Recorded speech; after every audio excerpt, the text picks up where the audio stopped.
Ladies and gentlemen, the facts of life are no longer soft whispers after 80 winters and 80 summers. After a certain age, these facts become so loud that you can't ignore them, like thunder. What you do with the rest of your life will depend on whether you listen to them or not. Today I'm going to tell you the first of 5 hard truths that you can't ignore after you turn 80. This truth can shape your life for the rest of your days. The first truth is easy but strong. The body starts to weaken. In a quiet and steady way, it goes with the flow of life and doesn't betray you. Your heart isn't as strong as it used to be, your joints hurt, and your skin gets thin and fragile. Sometimes it can be hard to move around, do simple things, or even just get out of bed in the morning. But let's be clear about one thing. Your physical decline is not a reflection of your worth. No one can take away your dignity unless you give it up. It's something you choose to do every day. To have dignity, you have to get up, when it would be easy to stay in bed. It means choosing to dress well and walk with ease even when your body feels like it wants to give up. People around you might not notice these small brave acts, but you will. That really does make a difference. Nature may take away your physical strength, but it can't take your heart unless you give it up. It's not a sign of defeat to accept that your body is changing. You should go into each day with courage, a sense of purpose, and the quiet pride of someone who knows what it means to stand tall when things go wrong. It's over for the body to bargain after age 80. It just goes down. This isn't a mistake or a flaw in nature. It's nature itself being honest and clear. The body starts to weaken, sometimes in subtle ways, and sometimes in very rough ways. Things that used to be easy to do now need to be carefully planned. Things that used to be easy to move need to be done with care, and sometimes even bravery. Just getting up from a chair can feel like a small win. It might look like a big deal to climb stairs. Every time you eat, walk, or put on clothes, your body reminds you that it's not the obedient worker it used to be, but an aging friend with its own wants and needs. It's easy to think of this drop as an insult. You have spent your whole life working hard and mastering the tasks that have been set before you. You've learned a lot, been through a lot, and done what you needed to do for your family and society. Even with all of this, the body still breaks down. Your joints may be stiff because you have arthritis, a heart that beats too fast, or lungs that don't fill up as fully as they used to. It's sometimes your mind that makes it hard to remember the most basic things. It costs a lot to lose. It's hard to see. Hearing gets worse. A person's sleep gets short and restless. You can't stop these changes in your body, and they can feel cruel at times. But there is a greater truth that is being hidden by this fall. You may not be able to change the parts of your body that aren't working right, but you can change how you react to them. Physical decline is going to happen. It's a choice though, and you can make that choice every day. It means facing the loss of strength without getting angry. It means being disciplined even when giving up would be easy and no one would blame you. It means not letting pain take away your pride. You can't keep up with young people when it comes to energy or speed, but you can shine in terms of character. You can insist on keeping your life in order, getting up at a reasonable time, and dressing with care, not because it's easy or because other people expect you to, but because it makes you feel good about your existence and your worth. Your new form of strength is keeping your home clean, your mind busy, and your heart focused on taking care of others. It's a moral win to stand up, even when it's hard. It's not tragedy when the body gets weak. It's tragedy when the mind also gets weak. Few people let their anger grow, and they start to think about how wrong everything is all the time. But the truth is that nature never said things would be fair. Birth, growth, decay, and death were all it offered. You don't understand your place in nature if you think it will be fair to you. Your job was never to beat death. It was to face it head on and live a good life, even as you knew you were dying. Seeing an older person who doesn't let their physical weakness define their worth is truly remarkable, almost heroic. Every little thing you do to stay disciplined and keep things running smoothly is like saying, "I am still here." There's more to it than just being sensible. When an 80-year-old person walks slowly and proudly to the mailbox instead of asking for help, it's a statement of what they believe. They fight a quiet but powerful war for their soul every time they put on nice clothes or stand tall, even when the world is trying to pull them down. People around you may not notice these acts of spirit, but you will. That's the most important thing. Because you rise above simple existence if you can keep your pride in face of problems, and be responsible even when you feel like you can't do anything. You become an example, not a victim. You carry meaning, not weight. Even though your health is getting worse, you can still teach by living a brave and disciplined life. For younger people, you show them how to deal with pain with ease. You show that getting older isn't just about losing your youth, it's also about making your heart stronger and deeper. Nature will take your body, whether you like it or not. That is the hard truth. But it can only take your spirit if you give it up voluntarily. Physical decline will have a cost, but still having honor is a matter of will, of resistance, and most of all, of courage. People around you may not notice how hard it is to stand, walk and get ready, but you will. In a world full of loss and change, these actions are victories that tell you that you still have power. Not only for other people, but also for yourself. You can live out your last years as an example of how the spirit can stay strong, even as the body gets weak. To live with honor as you get older, you can't act like nothing has changed. It's about choosing to react with grace after things have changed. It's about making a difference in new ways, even if they look different from the old ones. Your skills, kindness and patience can still be shared, even if you can't do the things you used to. By how you carry yourself, you can bring comfort and hope to others. Now more than ever, little things matter. You can give gifts even when your body won't let you do more. Think of a smile, a kind word, or an answer that takes time. This is the real work from further back. It's not about fighting what will happen, it's about finding good ways to live with it. As simple as getting out of bed, making your own tea, or going to the window to feel the sun on your face. These small things can make your day better. Even though these things seem normal, they are acts of bravery and self-respect that are out of the usual. In spite of the body getting weaker, they show that the spirit can still grow, get deeper, and shine. Degeneration of the body is a fact of life, but how you deal with it can be your big accomplishment. You can not only live through old age, but also master it, if you choose to do so with honor and keep your sense of duty. For those who will one day be in the same situation, you show that it is possible to age with strength, courage, and an unbreakable spirit. Don't let the fact that your body is changing get you down. This is not the end of your story. Now that a new chapter has begun, your spirit can shine even brighter than before. Every little thing you do to be disciplined and patiently accept your boundaries should be a celebration of your life's journey. And remember that your honor will help you and those who come after you get through the hard parts of getting old. As we move further into life, after age 80, and accept that our bodies will get weaker, we come across a new setting that isn't shaped by the limitations of our bodies, but by the changes in our social circles. At first it's hard to tell the difference, but over time, it becomes clear. The friends who used to make our days full of fun and conversation are leaving our lives. Some are taken by time, some by distance, and some by the way life naturally goes on. Even family, no matter how much they love you, is less available as your responsibilities grow. There are a lot of things going on in the lives of children and grandchildren, like jobs, relationships and goals. The older person, though, has quieter days and longer nights. People stop getting invitations and calls, and gatherings that used to be fun and comforting happen less often or feel weirdly far away. When the world was loud, it's now as quiet as morning mist under the sun. One of the worst things about getting older is that your social group gets smaller. Most people are never really ready for this to happen. After age 80, you're almost certain to be lonely.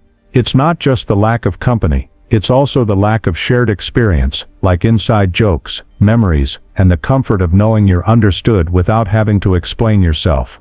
Many older people feel like they aren't seen, even when they are with their families on holidays or at other special times. Their presence is felt, but their soul isn't. There is a certain kind of pain that comes from being alone in a room full of people. The sound of other people laughing and talking makes the loneliness even worse. Some people see this as a punishment, or a cruel prize for helping others their whole lives. The truth is that it's not a punishment, it's a call, a task to find new ways to understand things. Because of this, it's easy to feel angry or sorry for yourself when your social circle gets smaller. It only seems fair that someone shouldn't be left alone after decades of giving. It can feel like deception when the world doesn't care about you. When you give in to your anger though, you close your heart and make the pain worse. One other way is to see being alone not as a bad thing, but as a great teacher.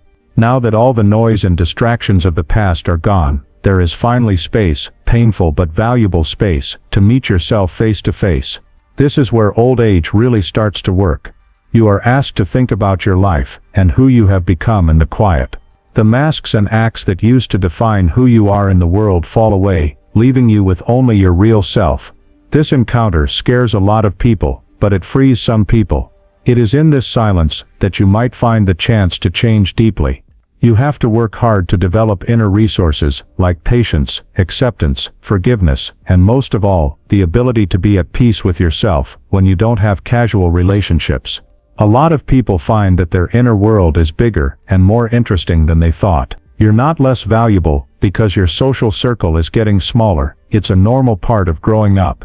In the end, societies have always been built around young people, work and change. At age 80, you shouldn't expect the world to spin around you. That's not how life works. You may lose touch with old friends and family, but you can still make new friends and community if you want to. Maybe it doesn't look like the friends you had when you were young, when you shared fun and exciting adventures. Instead, it could be the gentle company of other older people who are going through the same hard things. It could be a caring relationship with someone who sees you not only as a patient, but also as a person with stories and knowledge to share. There are times when it's the presence of an interested grandchild who wants to hear stories of strength and survival. You have to go out of your way to find, care for and protect these new relationships. To stay open and risk disappointment and more loss, you need to have guts. When you're lonely, the worst thing you can do is protect your solitude with all your might and turn down every new relationship opportunity. It might feel safe, but this is a slow death of the spirit. Even when you are tired or scared, the better choice is to keep reaching out to others, even if it hurts. To stay living, you have to risk getting hurt again. Being lonely as an older person isn't just an emotional pain, it's a moral battleground. It tries your strength, your ability to forgive, and your determination to love, even after losing someone. It asks you to find power in yourself, not just in other people. During the last few years, you should keep your eyes, hands and heart open, even though things are getting quieter around you. In no way does this mean that positive thoughts can take away the pain of being alone. There will be days when the silence is too much to bear, and the thoughts of loved ones who have died are too heavy to carry. Sometimes in the morning, you'll wonder if anyone will call, and sometimes in the afternoon, it will seem like nothing is happening. On days like these, it's important to remember that being alone hurts, but it doesn't mean you're not valuable. It's a part of being human, and a lot of other people feel the same way. You start to recover your power when you recognize that it is there instead of denying it. Sometimes you have to sit with your soul and listen to what it wants and needs. You also have to honor the hurts it has, and while you listen, something amazing might happen. You might find new things that interest you, or even things that you really want to do. It could be the gentle art of writing letters, the quiet pleasure of reading a new book, or the satisfaction of taking care of a small yard. It could be helping others, giving advice, or just telling your story to someone who wants to hear it. These little things can save your life and bring you back to the world in ways you never thought possible. Loneliness can make you more connected to yourself and over time to others if you're brave enough to face it. It's important to remember that the most important thing about this part is not how many people are around you, but how engaged you are with life, no matter how quiet it may seem. To find meaning, all you have to do is watch the morning, carefully prepare a meal, or listen to the soft rhythm of your own breath. Grace can happen in any given time, no matter how ordinary it seems. Even though the world is smaller now, you can appreciate things more than ever. You might find both sadness and peace in silence. This is the peace that comes from knowing yourself and being okay with the life you've lived. That's why you shouldn't think that the silence of old age means that you're empty. Do not think that your story is over, or that your presence does not matter anymore. It's true that your appearance is more important than ever. You have seen the whole journey of life, from the crazy beginning to the peaceful end. You are a gift to those who come after you, because you are willing to keep loving and looking for relationship. Being brave in the face of loneliness shows others that being alone doesn't have to mean giving up. By your actions, you show that the human spirit can make it through even the worst storms, and that there is beauty in every season. It's important to remember that when your social circle shrinks, it's not the end, it's a new starting. It's a call to find the treasures that are stored in your heart and share them with the world, even if you do it quietly. If you ever find yourself by yourself, don't run away. Instead, use that time to reach out, listen, and love yourself and those around you. Because the most important thing in life is not how many sounds you hear, but how deep your own voice is.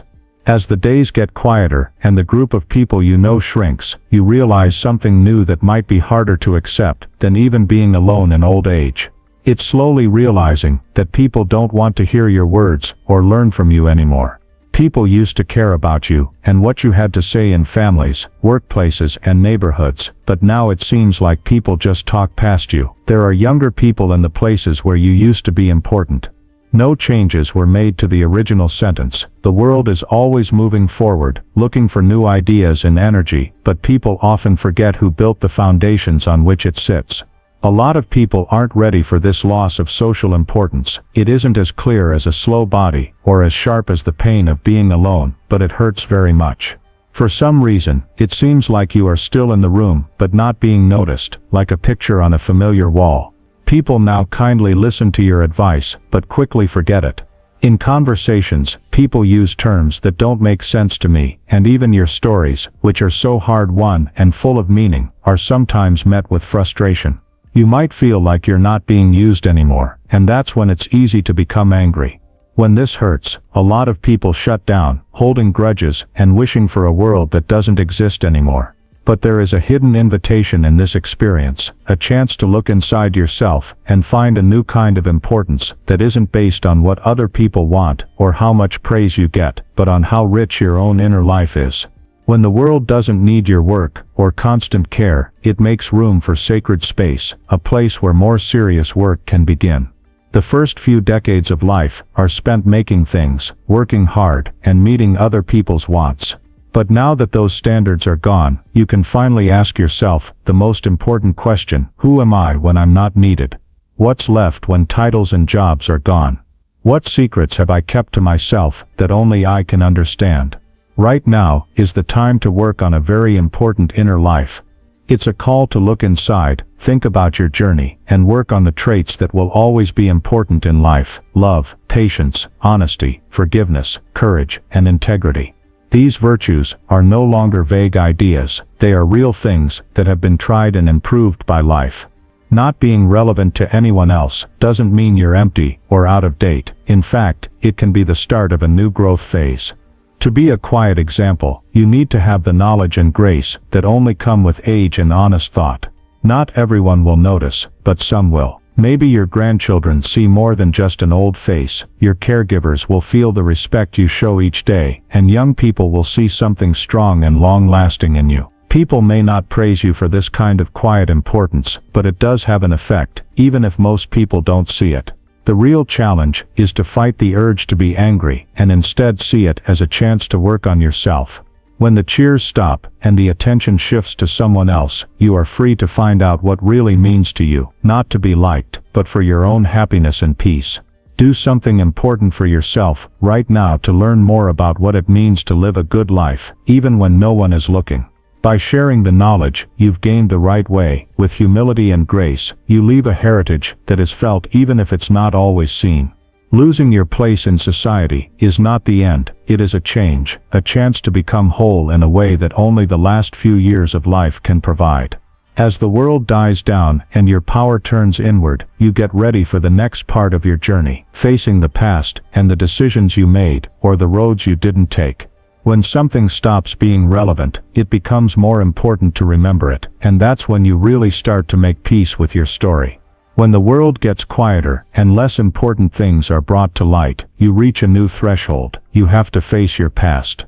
The silence that used to feel like nothingness turns into a mirror that shows you both your proudest moments and your darkest regrets. Memory used to be a kind friend, but now it focuses on the paths not taken, the words not spoken, and the love not loved enough. This argument can't be put off any longer. It's no longer possible to run away from the past. It keeps coming back to haunt you like an unwanted guest. If you don't do anything about it, regret doesn't get better over time, it just gets stronger. The decisions you made, the mistakes you made, and the chances you missed all come back to haunt you. When you were young, it was easy to hide your sadness behind a lot of things you had to do, or by dreaming about the future. But now that time is running out, sorrow starts to speak up. It talks to you in the quiet times, to tell you that some things will never be possible again. A lot of people aren't ready for this, because they think that getting older will automatically bring them wisdom and peace. But peace isn't something you just get. It comes from making peace with your past, which can be hard at times. When you feel sorrow, you might want to run away from it. To take your mind off things by watching TV, remembering better times, or even being angry, but avoiding makes the hurt worse. If you don't deal with your regret, it turns into hopelessness, which drains the present of its life, and casts a shadow over the time that is left. It will only let go of you, if you look straight at what you have done, and what you have not done without blinking. It takes guts to do this. It's a big deal to admit, even in secret, that you have hurt other people, wasted time, or not lived up to your full potential. Still, this harsh honesty is the first step toward getting better. Sitting with sorrow, and not running away, or making excuses, lets a strange change happen. The pain might not go away, but it looks different. It turns into something that helps people grow, like a master instead of a guard. You understand that you can't change the past, but you can change how you think about it. You can choose to make things right, to ask others to forgive you, and most importantly, to ask yourself to forgive you. If you can't make things right, you can choose to be honest in a new way that takes into account the lessons you learned too late. When dealt with properly, sorrow makes your values clear. Being reminded that life is too short to waste on anger, it takes away your pride and delusions. This last settlement is not a punishment, it is the last chance to get better. The last few years aren't just the aftermath, they're also the battleground, where you choose whether sorrow will break your spirit or make it stronger. Getting old doesn't erase the past, instead it brings it to life, making every happy and sad event stand out. In this honest light, you have one last chance to change how you feel about what has happened, and turn even your mistakes into lessons. There is a chance for you to die, not as someone who ran away from sorrow, but as someone who faced it and became whole. This reckoning brings a new sense of need to act quickly. Time is now a valuable resource, instead of a luxury. The days used to seem endless, but now they're too short. No more putting off important talks or saying sorry until someday. It becomes very important to finish well and tie up any lost ends. Things like career, wealth, and possessions that used to be seen as signs of success lose their shine. The most important things are the connections you've built, the life you've lived, and the peace you can find with yourself before you die. Being aware of how limited time is changes the things you value.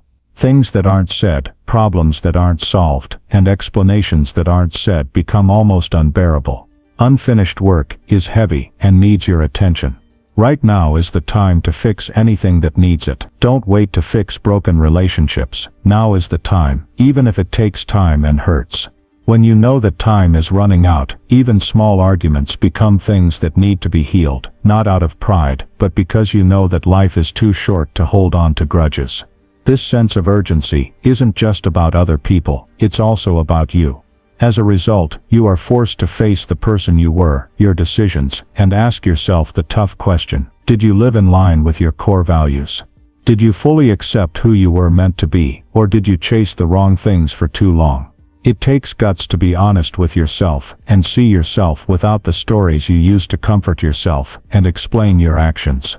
But this work is what brings real peace. The people you stay in touch with become more important as your social group, and the world gets smaller. You can't afford to waste time on relationships that aren't very strong anymore. You value people who add meaning, who can hear your silences, and who will walk with you without judging. To talk, be present, and show thanks together are simple things that become treasures. You know how important it is to be there, listen, and love the people who stay with you with all your heart. There is also change going on in the world around you. The world you help make will go on without you. It's sad to realize this, but it doesn't have to make you give up. It can instead lead to peaceful acceptance. Even though you can't change the past or live forever, you can still live a worthwhile life with the time you have left. The task is not to live forever, but to accept that life is fragile and know that its shortness is what makes it valuable. In these last few years, it's not about getting things done or getting more stuff. It's about living fully and on purpose in the time you have left. It's about making sure that when the time comes, you can look back and not feel bad about what you did because you know you became the person you were meant to be. You need to live a life full of meaning, not for praise, but for your own sense of being whole. In your heart, you want to know that you lived with honesty, love, and quiet persistence. As you get closer to the end, you can't ignore the fact that you will die. Death is no longer a vague idea, it is now an unavoidable fact. What's the question now? Will you face death in fear and sorrow, or with the solemn pride of someone who has fought the good fight? Get ready to say goodbye to more than just things and titles. Get ready to say goodbye to memories, your body, and the story you have lived. Getting ready for this is not morbid, it's important. When you do this, you show those who come after you that it is possible to face the unknown with open eyes and a free spirit. It is a brave and honorable last act. Letting go is part of getting ready. Letting go of the need to be in charge, to be wanted, and to be remembered in the way you want. It's about being at peace with the fact that things change and that the world will go on without you. There is grace in being able to accept this. As you get older, you realize that your true heritage is not in the things you did or the monuments you built. It is in the love you gave, the advice you gave, and the example you set by being humble and brave at the end of your life. The facts of life after age 80 are hard, but not cruel. They are calls to grow up, take responsibility, and do one last great thing. Every day is a chance to learn, forgive, love, and accept others. The fall of your body, the loss of friends and family, the realization of your insignificance, and the impending death are not problems, but opportunities. They want you to be the best version of yourself, to live your last days with honor, and to show others what it means to be human, by how you live and die. Ask yourself, how will you meet your last act, as you stand on the edge of it? Will you be afraid of the end, or will you walk forward with a strong spirit, a happy heart, and a high head? As always, the choice is yours. When you choose respect, duty, and love, even when things are going badly and you're losing things, you leave a mark that time can't erase. Don't be afraid in your last days. Instead, be thankful for the trip, the lessons, and the love that lasts. Let your life, all the way to the end, be a sign of the strength of the human spirit, and a guide for those who will follow in your footsteps. The real work of getting old is this, and it's the best job of all.